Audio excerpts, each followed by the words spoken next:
Yeah, Bev, that's right. I was lucky enough to speak to Mr. Zhao's wife, Trung, earlier today. She had just got back to the house after picking him up from the airport this morning. And, she just kept repeating that she was so happy to have her husband home again and that he was healthy. I had a brief exchange with his youngest son who lives in London, and he was just waking up to the news and still processing this because, as you mentioned, it's been 4.5 long years and quite an ordeal for this family. So they're just, happy beyond words that he's finally back here safely in Australia. Yeah. Look, how did he end up being arrested in Vietnam in the first instance? Great question. Mr. Zhao, like many Australians, Vietnamese Australians, first came here when he was a refugee. He was fleeing the Vietnam War.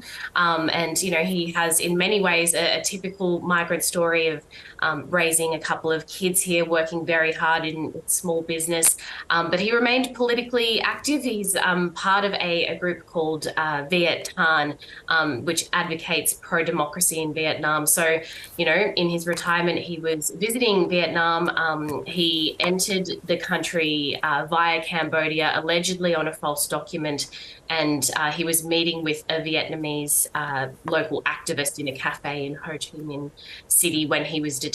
But it's really his involvement with this group, Viet Thanh, that put him on the Vietnamese authorities' radar, I suppose, and that landed him in fronting court on terrorism charges and national security charges. Yeah.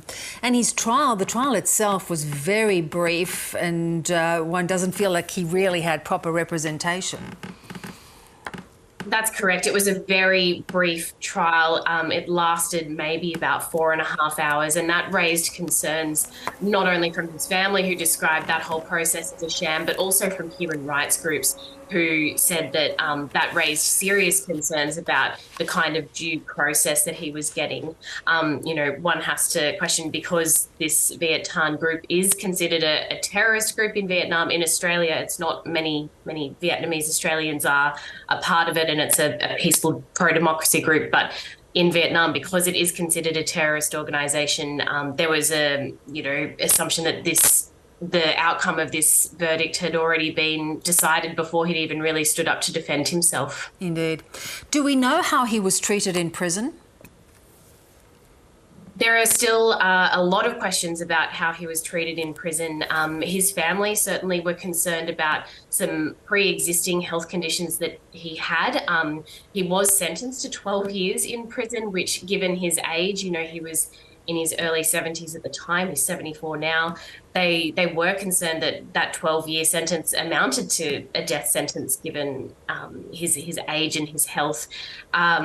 Probably one of the most concerning things about his time in Vietnam, and there were probably many, given there was a global pandemic at the time as well, but for a period of a few months, he was relocated without his family's knowledge. They were unable to find him within the maze of Vietnam's prison system for several months, and a UN working group on arbitrary detention eventually found that to be tantamount to forcibly disappearing him. So there were certainly concerns about how he was treated while he was imprisoned there. Yeah. Erin, we know that the Albanese government made representations on his behalf. How was his release secured, do you think? That's something that the government has said was the result of months of careful diplomacy. The Prime Minister most recently was in Vietnam last month, and he had flagged that he had raised Mr. Zhao's case with the Vietnamese authorities there, and he had said, gone so far as to say that he was hopeful of a prison transfer in that case. But we know that this is something that the government has been raising for not only months but years. Penny Wong last year on her visit to Vietnam raised it at the highest levels with the president and the prime minister and so on. So the government here in Australia has thanked Vietnam, has said that they've released him on humanitarian grounds, and and has thanked, Vietnam for seeing, I guess, reason on this particular case. Yeah. I guess, though, as you pointed out, many members of the Vietnamese diaspora are members of Viet Thanh. How cautious do you think many nationals travelling to Vietnam might have to be? Yeah, that's a great question as well. I think in Australia we have an understanding of Vietnam as a beautiful Southeast Asian country to visit. It's got great food. It's a beautiful tourist destination. But at the same time, there is this element of the fact that Vietnam is a one-party authoritarian state, and people who have been part of Viet Thanh. Several years ago, there was an Australian Vietnamese woman who was part of Viet Thanh. She was detained.